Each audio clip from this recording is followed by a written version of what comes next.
Deep Ecology by Fritjof Capra. Fritjof Capra was an Austrian scientist. He was born in Vienna in 1939. He is chiefly known for his researches in theoretical physics. സൈദ്ധാന്തിക ഭൗതികശാസ്ത്രത്തിൽ അദ്ദേഹത്തിൻ്റെ ഗവേഷണങ്ങൾക്ക് അദ്ദേഹം പ്രധാനമായും അറിയപ്പെടുന്നു. He is also known for his investigation into the social and philosophical implications of science. ശാസ്ത്രത്തിൻ്റെ സാമൂഹ്യ തത്വശാസ്ത്ര ഭാഗങ്ങൾ അതിൽ അദ്ദേഹം നടത്തിയ ഗവേഷണങ്ങൾക്കും പ്രസിദ്ധനാണ്. Currently, he is the director of the Center for Ecoliteracy.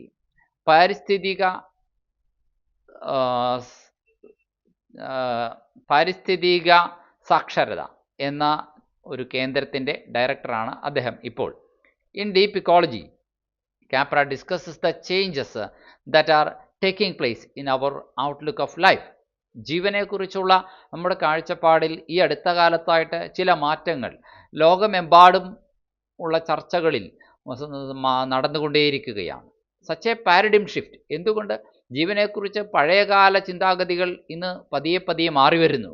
ഇത്തരമൊരു വീക്ഷണകോണിലെ കാഴ്ചപ്പാടിലെ ആ മാറ്റം, paradigm shift, is essential to solve the എൻവയോൺമെൻ്റൽ and other problems of our time. നമ്മുടെ കാലഘട്ടത്തിലെ പരിസ്ഥിതി പ്രശ്നങ്ങൾ, അതുപോലെ മറ്റു പല പ്രശ്നങ്ങളും പരിഹരിക്കുന്നതിന് ഈ മാറിയ പുതിയൊരു നവകാഴ്ചപ്പാട് അത്യാവശ്യമാണെന്ന് പറയുന്നു.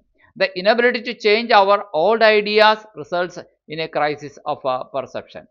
നമ്മുടെ പഴയ ആശയങ്ങൾ മാറ്റുവാനായിട്ട് നമുക്ക് കഴിവില്ലാതെ നമ്മൾ ദൃഢമനസ്കരായി നിന്നത് തന്നെയാണ് നമ്മുടെ കാലഘട്ടത്തിൻ്റെ പ്രതിസന്ധി. അതുകൊണ്ട് ഇൻ ദിസ് പീസ്, ഈ ഹ്രസ്വലേഖനത്തിൽ ദ ഓതർ, എഴുത്തുകാരൻ, underlines the importance of A holistic world view. ഒരു സമഗ്രമായ ലോക കാഴ്ചപ്പാട് ഉണ്ടാക്കിയെടുക്കേണ്ടതിൻ്റെ ആവശ്യകതയാണ് അദ്ദേഹം പറയുന്നത്. ഒരിക്കൽ കൂടി പറയുന്നു, കാപ്ര 1939 ഓസ്ട്രിയയിലെ വിയന്നയിലാണ് ജനിച്ചത്. സൈദ്ധാന്തിക ഊർജ്ജതന്ത്രത്തിൽ, തിയററ്റിക്കൽ ഫിസിക്സിൽ അദ്ദേഹം ഒരുപാട് റിസർച്ച് നടത്തിയതിൻ്റെ പേരിലാണ് അദ്ദേഹം മെയിൻലി അറിയപ്പെടുന്നത്. ശാസ്ത്രത്തിൻ്റെ സാമൂഹ്യ ദാർശനികമായ വശങ്ങളെക്കുറിച്ച്, തലങ്ങളെക്കുറിച്ച് ഉള്ള അദ്ദേഹത്തിൻ്റെ റിസർച്ചസിൻ്റെ പേരിലും അദ്ദേഹം പ്രസിദ്ധനാണ്. കാരണം സയൻസിന് സോഷ്യൽ പെർസ്പെക്റ്റീവ് ഉണ്ട്, ഫിലോസഫിക്കൽ പെർസ്പെക്റ്റീവ് ഉണ്ട്. അത് അദ്ദേഹം കാര്യമായി തന്നെ ചർച്ച ചെയ്തിട്ടുണ്ട്, റിസർച്ച് നടത്തിയ വിഷയമാണ്. പാരിസ്ഥിതിക സാക്ഷരതാ കേന്ദ്രം അഥവാ ഇക്കോളജിക്കൽ ലിറ്ററസി സെൻറ്റർ, അതിൻ്റെ ഡയറക്ടറാണ് അദ്ദേഹം. നമ്മുടെ ജീവിത വീക്ഷണത്തിൽ അടിക്കടി മാറ്റങ്ങൾ ഉണ്ടാകുന്നുണ്ട്. പഴയ കാഴ്ചപ്പാടുകൾ ശാസ്ത്രജ്ഞന്മാർക്കാണെങ്കിൽ കൂടി ലോകത്തെക്കുറിച്ചുള്ള പഴയ നിരീശ്വരവാദപരമായ കാഴ്ചപ്പാടുകൾ മാറി വരുന്നു. ഈ മാറ്റങ്ങളെക്കുറിച്ചാണ് കാപ്ര നമ്മുടെ ഈ പാഠഭാഗത്ത് പ്രതിപാദിക്കുന്നത്. നമ്മുടെ കാലഘട്ടത്തിലെ പാരിസ്ഥിതിക പ്രശ്നങ്ങൾ പരിഹരിക്കുവാൻ ഇപ്രകാരമുള്ള ഒരു നവവീക്ഷണം അഥവാ വീക്ഷണ മാറ്റം ആവശ്യമാണെന്ന് അദ്ദേഹം പറയുന്നു. പഴഞ്ചൻ കാഴ്ചപ്പാട് മാറ്റുന്നതിനുള്ള നമ്മുടെ പരാജയം ഒരു ദാർശനിക പ്രതിസന്ധി അഥവാ ഫിലോസഫിക്കൽ ക്രൈസിസ് ആണ് ക്രിയേറ്റ് ചെയ്യുക എന്നും അദ്ദേഹം കൂട്ടിച്ചേർക്കുന്നു. സമഗ്രമായ ഒരു ലോകദർശനത്തിൻ്റെ, ഒരു ഹോളിസ്റ്റിക് ആയിട്ടുള്ള വേൾഡ് വ്യൂയുടെ ഇമ്പോർട്ടൻസ് ഈ പാഠത്തിൽ അദ്ദേഹം അണ്ടർലൈൻ ചെയ്യുന്നു. ഇനി മറ്റു ചില കാര്യങ്ങളാണ്. A new understanding of all living systems has A great importance in science. എല്ലാ ജീവജാലങ്ങളെക്കുറിച്ചും ഒരു പുതിയ അവബോധം, ധാരണ, അത് ശാസ്ത്രത്തിന് പ്രധാനമാണ്. Philosophy and every field of human life. ശാസ്ത്രത്തിന്, തത്വചിന്തയ്ക്ക്, എന്തിന് മാനവ ജീവിതത്തിൻ്റെ എല്ലാ മേഖലകളിലും ഇത് ആവശ്യമാണ്. It alone can help us to solve the grave problems of our time. നമ്മുടെ കാലഘട്ടത്തിൻ്റെ ഗുരുതരമായ പ്രശ്നങ്ങളെ പരിഹരിക്കുവാൻ അങ്ങനെ ഒരു പുതിയ മാറിയ കാഴ്ചപ്പാട് കൊണ്ട് മാത്രമേ സാധിക്കുകയുള്ളൂ. അല്ലാതെ നമ്മുടെ പഴയ ഫ്രെയിമിൽ നിന്നുകൊണ്ട് ലോകത്തെ വീക്ഷിച്ചാൽ നമുക്ക് എല്ലാ പ്രശ്നങ്ങൾക്കും പരിഹാരം കണ്ടെത്താൻ ആവില്ല എന്നാണ് അദ്ദേഹം പറയുക. സോ അതുകൊണ്ട് a change in our perception is very urgent. നമ്മുടെ കാഴ്ചപ്പാടിൽ ഉടനൊരു മാറ്റം ഉണ്ടാകേണ്ടത് അത്യാവശ്യം തന്നെ. The new outlook is called a holistic view. ഈ പുതിയ കാഴ്ചപ്പാട് എന്ന് പറയുന്നത് മറ്റൊന്നുമല്ല, ഒരു സമഗ്രമായ കാഴ്ചപ്പാടാണ്. ഒരു ടോട്ടൽ ആയിട്ടുള്ള, ഒരു ഇൻക്ലൂഡഡ് ആയിട്ടുള്ള ഒരു വ്യൂ പോയിന്റ് ആണ്. It is the view of all phenomena in there totality. അതായത് ഈ പ്രപഞ്ചത്തിലെ സകല പ്രതിഭാസങ്ങളെയും ഒരു സമഗ്രതയിൽ കാണണമെന്ന് പറയുന്ന ഒരു കാഴ്ചപ്പാടാണ് അത്. It is also called an ecological view. അത് പരിസ്ഥിതിപരമായ ഒരു കാഴ്ചപ്പാടെന്ന് അതിന് പേരിട്ടാലും കുഴപ്പമില്ലെന്ന് ഫ്രിച്ചോഫ് കാപ്ര നമ്മോട് പറയുന്നു. അതായത് ലോകത്തിലുള്ള മുഴുവൻ മഴയും മഞ്ഞും വെയിലും ഇടിമിന്നലും എന്ന് വേണ്ട മനുഷ്യന്റെ പ്രവർത്തനങ്ങളും സാമ്പത്തിക ശാസ്ത്രവും ചെടികളും പൂക്കളും എല്ലാം അവന്റെ സൗന്ദര്യാസ്വാദനം പോലും പുതിയ പാരിസ്ഥിതിക ദർശനത്തിലൂടെ നോക്കിക്കാണണമെന്നാണ് ഫ്രിച്ചോഫ് കാപ്ര പറയുന്നത്. Capra uses the term deep ecology to underline its spiritual, religious, ethical and philosophical aspects. Capra deep ecology അഥവാ ഗഹനമായ പരിസ്ഥിതി എന്ന പേരില് അദ്ദേഹം പറയുന്ന ഈ ലേഖനത്തില് ഒരു ആത്മീയവും മതപരവും ധാർമ്മികവുമായ ഒപ്പം തന്നെ മനഃശാസ്ത്രപരവുമായ തലങ്ങളെ കൂടി ഉൾപ്പെടുത്തിക്കൊണ്ട് പരിസ്ഥിതി എന്ന പദപ്രയോഗത്തിന് ആഴം കണ്ടെത്തണമെന്ന് പറയുന്നു. പരിസ്ഥിതി എന്നത് വെറും ഷാലോ ആയ ആഴം കുറഞ്ഞ ഉപരിപ്ലവമായ ഒന്നായി പരിസ്ഥിതി എന്ന വാക്കിനെ ഉച്ചരിക്കാതെ നിങ്ങൾ പരിസ്ഥിതി എന്ന് പറയുമ്പോൾ നിങ്ങളുടെ ആത്മീയതയെ അതിൽ നിങ്ങൾ ഉൾപ്പെടുത്തണം, നിങ്ങളുടെ മതവിശ്വാസങ്ങൾ നിങ്ങൾ ഉൾപ്പെടുത്തണം, നിങ്ങളുടെ ധാർമ്മിക ബോധത്തെ പരിസ്ഥിതിയിൽ ഉൾപ്പെടുത്തണം, നിങ്ങളുടെ മനഃശാസ്ത്ര വീക്ഷണത്തെ പോലും നിങ്ങൾ അതിൽ ഉൾപ്പെടുത്തണം എന്ന് കാപ്ര പറയുന്നു. ബിസൈഡ്സ് കൂടാതെ ഡീപ്പ് ഇക്കോളജി ഗഹനമായ ആഴമേറിയ പരിസ്ഥിതി ചിന്ത എന്ന് പറയുമ്പോൾ there are two other ecological schools. അതിനെ സംബന്ധിച്ച് സാമൂഹ്യ പരിസ്ഥിതിയും അതുപോലെ തന്നെ സ്ത്രൈണ പരിസ്ഥിതിയും ഇക്കോ ഫെമിനിസവും ഈ രണ്ട് കാര്യങ്ങളും കൂടി അതിനകത്ത് ഇൻക്ലൂഡ് ചെയ്യേണ്ടതുണ്ട് എന്നുകൂടി കാപ്ര നമ്മോട് സൂചിപ്പിക്കുന്നു. ഡീപ്പ് ഇക്കോളജി എന്ന പദപ്രയോഗത്തില് ആത്മീയത കൊണ്ടുവരണമെന്ന് ആദ്യം പറഞ്ഞു, മതം കൊണ്ടുവരണമെന്ന് പറഞ്ഞു, ധാർമ്മികത കൊണ്ടുവരണമെന്ന് പറഞ്ഞു, മനഃശാസ്ത്രം കൊണ്ടുവരണമെന്ന് പറഞ്ഞു. തീർന്നില്ല. ഗഹനമാകണമെങ്കിൽ, ഇക്കോളജി ഡീപ്പാകണമെങ്കിൽ നിങ്ങൾ അവിടെ സ്ത്രൈണ പരിസ്ഥിതി അഥവാ ഇക്കോ ഫെമിനിസവും അതുപോലെ തന്നെ സാമൂഹ്യ പരിസ്ഥിതി അഥവാ സോഷ്യൽ ഇക്കോളജിയും കൂടി ഉൾപ്പെടുത്തണമെന്ന് കൂടി പറയുമ്പോഴാണ് അദ്ദേഹം തൻ്റെ പൂർണ്ണമായ ആശയത്തെ മുന്നോട്ട് വയ്ക്കുന്നുള്ളൂ. The common basis of social ecology is the recognition of the dominator system. ഇന്ന് സാമൂഹ്യ പരിസ്ഥിതി എന്ന ഒറ്റ ഒരു ഘടകം എടുക്കാം. അത് നമ്മൾ എന്താണ് അംഗീകരിച്ചിരിക്കുന്നത്? ആർക്കാണോ കയ്യൂക്കുള്ളവൻ, സമൂഹത്തിൽ അധികാരമുള്ളവൻ, പണമുള്ളവൻ, അല്ലെങ്കിൽ ശക്തനായ ജെൻഡർ പുരുഷൻ, അവനാണ് അടക്കി വാഴുന്നത് എന്നത്. അത് മാറ്റണമെന്നാണ്, അത് ആ common basis of social ecology മാറ്റണമെന്നാണ് ഫ്രിച്ചോഫ് കാപ്ര പറയുക. ഇക്കോ ഫെമിനിസം, സ്ത്രൈണ പരിസ്ഥിതി വാദം എന്ന് പറയുന്ന കാഴ്ചപ്പാട്, it views the position of woman in a man dominated world. അതായത് പുരുഷ ആധിപത്യമുള്ള ലോകത്തിൽ, ഒരു മാൻ ഡോമിനേറ്റഡ് വേൾഡിൽ സ്ത്രീയുടെ സ്ഥാനം എന്താണെന്ന് കൂടി ഇക്കോ ഫെമിനിസം നമ്മളോട് വ്യക്തമായും പറയുന്നു. ത്രൂ ഔട്ട് ദ സെഞ്ചുറീസ്, നൂറ്റാണ്ടുകളിലൂടെ nature and the female sex have been identified with one another and exploited for male pleasure. ഒരുപോലെ ആണ് സ്ത്രീയും പ്രകൃതിയും എന്ന് പറയാൻ, സ്ത്രീയും പരിസ്ഥിതിയും ഒരുപോലെയാണെന്ന് പറയുകയാണ്. പുരുഷന്റെ അല്ലെങ്കിൽ ആധിപത്യമുള്ളവന്റെ, കയ്യൂക്കുള്ളവന്റെ സുഖ സൗകര്യങ്ങൾക്ക് വേണ്ടി ചൂഷണം ചെയ്യപ്പെടുന്ന വസ്തുവായിട്ട് ഒരേ സമയം നേച്ചർ മാറിയിട്ടുണ്ട്, അതേസമയം സ്ത്രീയും മാറിയിട്ടുണ്ട്. ഇത് ഇന്നത്തെ കഥയല്ല, നൂറ്റാണ്ടുകൾക്ക് മുൻപേ തന്നെ മാനവ ചരിത്രത്തിൽ ഇങ്ങനെ തന്നെ ആയിരുന്നു എന്നാണ് അദ്ദേഹം പറയുക. ശാസ്ത്രത്തിലും തത്വശാസ്ത്രത്തിലും മാനവ ജീവിതത്തിന്റെ എല്ലാ മണ്ഡലങ്ങളിലും ജൈവ വ്യവസ്ഥിതികളെ കുറിച്ചുള്ള ഒരു പുത്തൻ കാഴ്ചപ്പാട് ഇന്നത്തെ ലോകത്തിൽ വലിയ പ്രാധാന്യമുണ്ട് എന്നുകൂടെ കാപ്ര പറയുന്നു. നമ്മുടെ കാലഘട്ടത്തിലെ ഗുരുതരമായ പ്രശ്നങ്ങൾ പരിഹരിക്കുവാൻ, ഗ്രേവ് പ്രോബ്ലംസ് സോൾവ് ചെയ്യുവാൻ ഇങ്ങനെ ഒരു പാരഡിം ഷിഫ്റ്റ് അഥവാ കാഴ്ചപ്പാട് മാറ്റം അതുകൊണ്ട് മാത്രമേ സാധിക്കൂ എന്ന് പറയുന്നു. അതിനാൽ നമ്മുടെ കാഴ്ചപ്പാടിലുള്ള മാറ്റം ഇറ്റ് ഈസ് സോ അർജന്റ്, വളരെ അടിയന്തരമാണ്. ഈ പുത്തൻ കാഴ്ചപ്പാട് പ്രപഞ്ചത്തെ മുഴുവനായി കാണുന്നു, അല്ലേ? ഈ ഹോളിസ്റ്റിക് വ്യൂ എങ്ങനെയാണ്? ഈ യൂണിവേഴ്സിനെ ഒരു സം ടോട്ടലായിട്ടാണ് കാണുക. ഒരു എല്ലാ പ്രാപഞ്ചിക ഭാവങ്ങളെയും അവയുടെ ആ ടോട്ടാലിറ്റിയിൽ നമ്മൾ ഇവിടെ ദർശിക്കുന്നു എന്ന് പറയാം. ഇതിനെ പാരിസ്ഥിതിക കാഴ്ചപ്പാട് എന്നും പറയാറുണ്ട്, അഥവാ ഇക്കോളജിക്കൽ പോയിന്റ് ഓഫ് വ്യൂ അല്ലെങ്കിൽ ഇക്കോളജിക്കൽ വ്യൂ പോയിന്റ് എന്നൊക്കെ പറയാറുണ്ട്. അതായത് പാരിസ്ഥിതിക ശാസ്ത്രത്തിന്റെ ആത്മീയവും മതപരവും ധാർമ്മികവും മനഃശാസ്ത്രപരവുമായ ആ തലങ്ങൾ അല്ലെങ്കിൽ ആ മാനങ്ങൾ ഫോക്കസ് ചെയ്യുന്നതിന്, ഉന്നിപ്പറയുന്നതിന് നമ്മൾ പറയുന്നൊരു വാക്കായിട്ട് വേണമെങ്കിൽ ഈ ഡീപ്പ് ഇക്കോളജി എന്ന പദപ്രയോഗത്തെ ഉപയോഗിക്കാമെന്ന് കാപ്ര പറയുന്നു. ഡീപ്പ് ഇക്കോളജി കൂടാതെ മറ്റ് രണ്ട് പാരിസ്ഥിതിക ശാസ്ത്ര വിഭാഗങ്ങളും കൂടി ഇവിടെ ഉണ്ട് എന്ന് പറയുകയാണ്. ഡീപ്പ് ഇക്കോളജി കൂടാതെ അത് ഏതൊക്കെയാണ്? അതായത് സാമൂഹ്യ പാരിസ്ഥിതിക ശാസ്ത്രവും അതുപോലെ തന്നെയാണ് സ്ത്രൈണ പാരിസ്ഥിതിക വാദവും എന്ന് പറയുന്നത്. അതായത് പുരുഷ മേധാവിത്വം നിലനിൽക്കുന്ന ഒരു ലോകത്തിൽ സ്ത്രീകളുടെ സ്ഥാനത്തെക്കുറിച്ചാണ് ഇക്കോ ഫെമിനിസം ഇവിടെ വ്യക്തമാക്കുന്നത്. ശതാബ്ദങ്ങളായി പ്രകൃതിയുമായി സ്ത്രീത്വത്തെ ബന്ധിപ്പിച്ചിരുന്നു.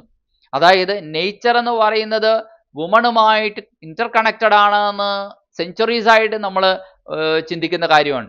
കാരണം ശക്തിയുടെ സ്വരൂപമായി ഇന്ത്യയിൽ നമ്മൾ കാണുന്നത് സ്ത്രീ ആണ് ശക്തി എന്നാ പറയുക. ഓക്കെ, അതുപോലെ മദർ ഗോഡസിനെ ആരാധിച്ചിരുന്നു.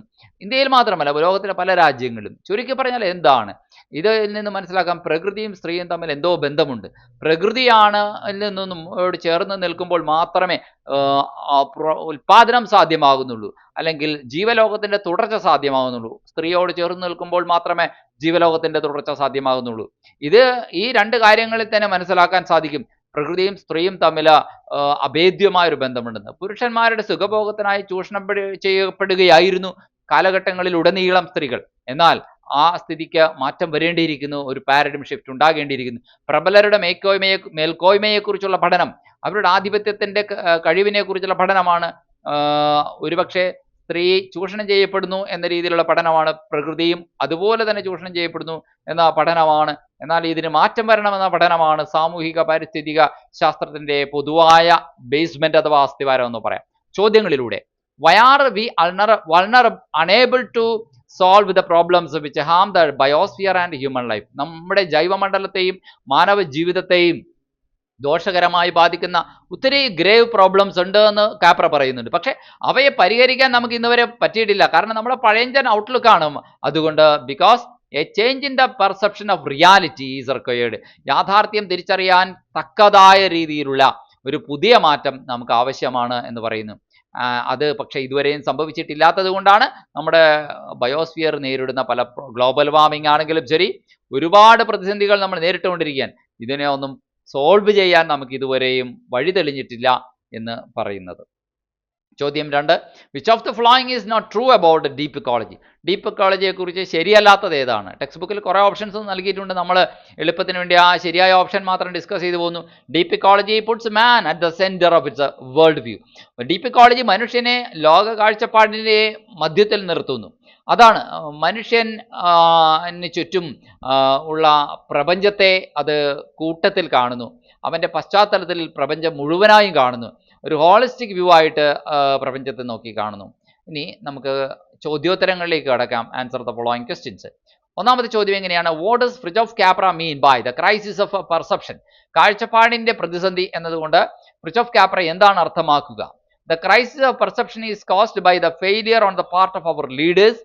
നമ്മുടെ നേതാക്കന്മാർക്ക് മുതൽ ഇങ്ങോട്ട് ഉണ്ടാകുന്നുണ്ട്, റൂളേഴ്സ് ഭരണാധികാരികൾക്ക് ഉണ്ടാകുന്നുണ്ട്, അതുപോലെ തന്നെ and professors to change their conception of life.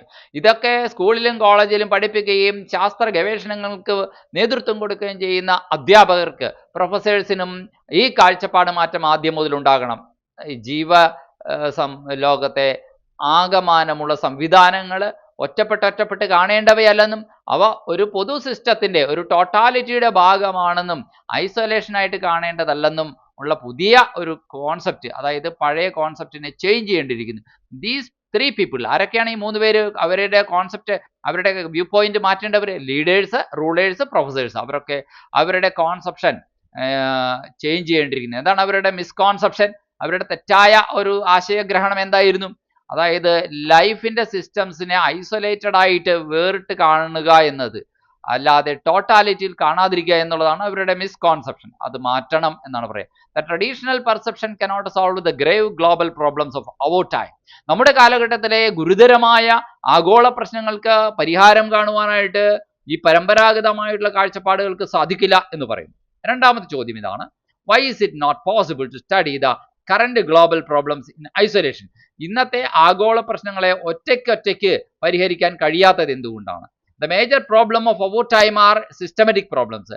നമ്മുടെ കാലഘട്ടത്തിലെ പ്രശ്നങ്ങൾ പ്രധാനം എന്ന് പറയുന്നത് എന്താണ്? സിസ്റ്റമാറ്റിക് ആയ പ്രശ്നങ്ങളാണ് എന്ന് പറയാം. അതായത് ആകമാന സംവിധാനത്തെ നോക്കി കാണുന്നതിനുള്ള പ്രശ്നമാണ്. They are interconnected. ഈ ആകമാന സംവിധാനങ്ങളിലെ ഓരോ പാർട്സും അത് പരസ്പര ബന്ധിതമാണ് ആൻഡ് ഇന്റർ ഡിപ്പെൻഡന്റ്, പരസ്പരാശ്രിതവുമാണ്. And therefore studying them in isolation cannot help solve all these problems.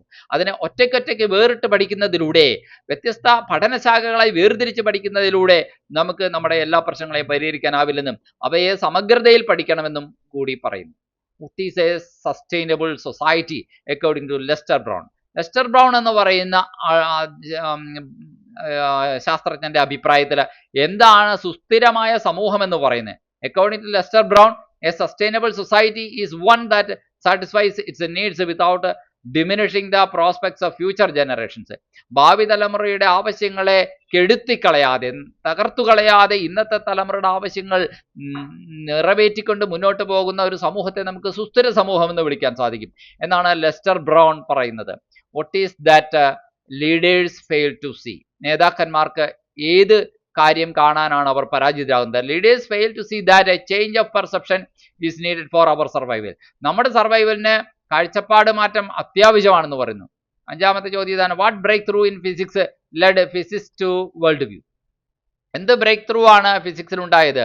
ഫിസിസ്റ്റുകൾക്ക് ലോക കാഴ്ചപ്പാട്. The universe is viewed as an Inter connected dynamic whole. പ്രപഞ്ചം എന്ന് പറയുന്നത് പരസ്പര ബന്ധിതമായ സമഗ്രതയിലാണ് അത് കിടക്കുന്നത്. വേർ, അവിടെ എവറിത്തിങ് ഈസ് ഇന്റർ ഡിപ്പെൻഡന്റ്, എല്ലാം പരസ്പര ആശ്രിതമാണ്. This contrast with earlier view of universe composed of distinct interacting parts. ഇത് പഴയകാല കാഴ്ചപ്പാടിന് വിരുദ്ധമാണ്. This contrast with the earlier view of universe, പ്രപഞ്ചത്തെക്കുറിച്ച് പണ്ടുണ്ടായിരുന്ന ഒരു കാഴ്ചപ്പാടിന് വിരുദ്ധമാണ് ഈ ചിന്താഗതി. അതായത് ഓരോന്നും ഡിസ്റ്റിങ്ക്റ്റ് ആയ പാർട്സ് തമ്മിലുള്ള ഇന്ററാക്ഷൻ ആണെന്ന്, വേർതിരിഞ്ഞ ഭാഗങ്ങൾ തമ്മിലുള്ള ഇന്ററാക്ഷൻ ആണെന്നാണ് പഴയ കാഴ്ചപ്പാട്. ഇതിന് വിരുദ്ധമാണ് പുതിയ കാഴ്ചപ്പാട്. ഇതാണ് പുതിയ ബ്രേക്ക് ത്രൂ അഥവാ പുത്തൻ കണ്ടെത്തൽ എന്ന് പറയുന്നത്. That is the scientist has discovered the new paradigm shift. അതായത് ശാസ്ത്രജ്ഞന്മാർ ഇപ്പോൾ പുതിയ ഒരു കാഴ്ചപ്പാട് മാറ്റത്തിലേക്ക് ചുവട് മാറ്റിയിരിക്കുന്നു അഥവാ അവർ കണ്ടെത്തിയിരിക്കുന്നു. All scientific researches come within a large paradigm which is inseparable from basic values. നമ്മുടെ അടിസ്ഥാന മൂല്യങ്ങളിൽ നിന്ന് വേർതിരിച്ച് മാറ്റാനാവാത്ത രീതിയിലുള്ള ഒന്നാണ് എല്ലാ ശാസ്ത്രീയ ഗവേഷണങ്ങളും ആ ഒരു അവസ്ഥയിലേക്ക് എത്തിച്ചേർന്നിരിക്കുന്നു. ചുരുക്കി പറഞ്ഞാൽ science has to be spiritual too. ശാസ്ത്രം പഴയ കാലത്തെ പോലെ നിരീശ്വരവാദമായിരുന്നാൽ പോരാ, അത് ആത്മീയതയും കൂടി തേടേണ്ടതുണ്ട് എന്ന ഉത്തരത്തിലേക്കാണ് കാര്യങ്ങൾ എത്തി നിൽക്കുന്നത്. How does Fritjof Capra define A social paradigm? എങ്ങനെയാണ് ഫ്രിജോഫ് കാപ്ര ഒരു സോഷ്യൽ പാരഡിം, അതൊരു സാമൂഹ്യ പശ്ചാത്തലം ചിത്രീകരിക്കുന്നത്? Capra defines A social paradigm as A holistic world view. ഒരു സമഗ്രമായ ലോക കാഴ്ചപ്പാടാണ് ഇതിനെ കുറിച്ച് കാപ്ര പറയുക. It means seeing the world as an integrated all. അതായത് ലോകത്തെ ഒരു എല്ലാം കൂടി ചേർത്ത് കെട്ടിയ ഒന്നായിട്ട് ലോകത്തെ നോക്കിക്കാണുക എന്നതാണ് ഈ സാമൂഹ്യമായിട്ടുള്ള പശ്ചാത്തലം എന്നതുകൊണ്ട് ഉദ്ദേശിക്കുന്നത്. ഏഴാമത്തെ ചോദ്യം ഇതാണ്, what is a holistic world view? ഒരു സമഗ്രമായ ലോക കാഴ്ചപ്പാട് എന്ന് പറഞ്ഞാൽ എന്താണ്? A holistic world view is the perception of all aspects of creation. സൃഷ്ടിയുടെ എല്ലാ വശങ്ങളും തമ്മിലുള്ള കാഴ്ചപ്പാടാണ്. In wholes instead of it in parts. ഘടകങ്ങളായി വേർതിരിഞ്ഞു കാണാതെ എല്ലാത്തിനെയും മൊത്തമായ ഒന്നായി കാണുക. സൃഷ്ടിയുടെ എല്ലാ വശങ്ങളെയും, അത് സസ്യങ്ങളാണെങ്കിലും ശരി, ജീവജാലങ്ങളാണെങ്കിലും ശരി, സൂക്ഷ്മ പ്രാണികളാണെങ്കിലും ശരി, പക്ഷികളാണെങ്കിലും ശരി, സൃഷ്ടിയുടെ എല്ലാ വശങ്ങളെയും, ക്രിയേഷന്റെ എല്ലാ ആസ്പെക്ട്സിനെയും നമ്മൾ വേറിട്ട് കാണാതെ എല്ലാത്തിനെയും സമഗ്രമായ ഒന്നായി കാണുക എന്നാണ്. It is a comprehensive almost religious vision. അത് എല്ലാത്തിനെയും ഉൾക്കൊള്ളുന്ന ഒരു മതപരമായ കാഴ്ചപ്പാട് എന്ന് വേണമെങ്കിൽ പറയാം. In which everything in the world has a right place to fill. ഈ ലോകത്തിലെ എല്ലാ ജീവജാലങ്ങൾക്കും ജീവിക്കാൻ ഒരു ശരിയായ ഒരു ഇടമുണ്ട് എന്ന ആ കാഴ്ചപ്പാട്. എട്ടാമത്തെ ചോദ്യമാണ്, how does shallow ecology view humans? ആഴം കുറഞ്ഞ പരിസ്ഥിതി, അത് പഴയകാല പരിസ്ഥിതിവാദം അങ്ങനെയാണ്, വളരെ ആഴം കുറഞ്ഞാണ്, ഡെപ്ത് ഇല്ലാത്തതാണ്. അത് മനുഷ്യരെ എങ്ങനെയാണ് കാണുന്നത്? Shallow ecology views human as the centre of creation. സൃഷ്ടിയുടെ കേന്ദ്രമായിട്ടാണ് മനുഷ്യനെ ആ ആഴം കുറഞ്ഞ പരിസ്ഥിതിയിൽ കണ്ടിരുന്നത്.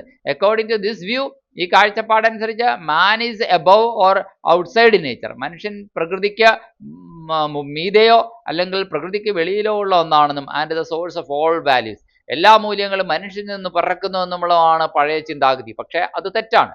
ഒമ്പതാമത്തെ ചോദ്യം ഇതാണ്, comment on the anti ecological nature of our social and economic structures. നമ്മുടെ സോഷ്യൽ സ്ട്രക്ചറിന്റെയും നമ്മുടെ ഇക്കണോമിക് സ്ട്രക്ചറിന്റെയും ഒക്കെ പാരിസ്ഥിതിക വിരുദ്ധമായ മനോഭാവം എന്താണ്? Many of our social and economic structures and their technologies are rooted in dominating systems like patriarchy. നമ്മുടെ സാമൂഹ്യമായ ചിന്താഗതികൾ നോക്കുക, നമ്മുടെ സാമ്പത്തിക ഘടനകൾ നോക്കുക, ഇവിടെ എല്ലായിടത്തും നമുക്ക് കാണാൻ കഴിയുന്നത് ചില മേധാവിത്വത്തിന്റെ അടക്കി വാഴുന്ന പ്രവണതകളാൽ വേരൂന്നിയതാണ്, അതിൽ റൂട്ടഡ് ആണ്. അതായത് എന്തൊക്കെയാണ്? പാട്രിയാർക്കി, പുരുഷ മേധാവിത്വം, പുരുഷൻ സ്ത്രീയെയും പ്രപഞ്ചത്തെയും അടക്കി വാഴുന്നു എന്ന ആ മിഥ്യാധാരണ. ഇമ്പീരിയലിസം, സാമ്രാജ്യത്വവാദം, പണമുള്ള സമ്പന്ന രാഷ്ട്രങ്ങൾ ദരിദ്രരായ രാഷ്ട്രങ്ങളുടെ മേൽ അടക്കി വാഴുന്നു എന്ന മിഥ്യാധാരണ. ക്യാപിറ്റലിസം, മുതലാളിത്തം, മുതലാളി തൊഴിലാളിയെയും മീതെ അടക്കി വാഴുന്നു. ആൻഡ് റേസിസം, ഉയർന്ന വംശം താഴ്ന്ന വംശത്തെ തന്നെ അടക്കി വാഴുന്നു എന്ന മിഥ്യാധാരണ. ഇതിങ്ങനെ കുറേ മിഥ്യാധാരണകളിലാണ് നമ്മുടെ സാമൂഹ്യ കാഴ്ചപ്പാടും നമ്മുടെ ഇക്കണോമിക് സ്ട്രക്ചറും കിടക്കുന്നത്. ഇത് പാരിസ്ഥിതികവാദത്തിന് എതിരാണ്, ആന്റി ഇക്കോളജിക്കൽ നേച്ചർ ഉള്ളതാണ്.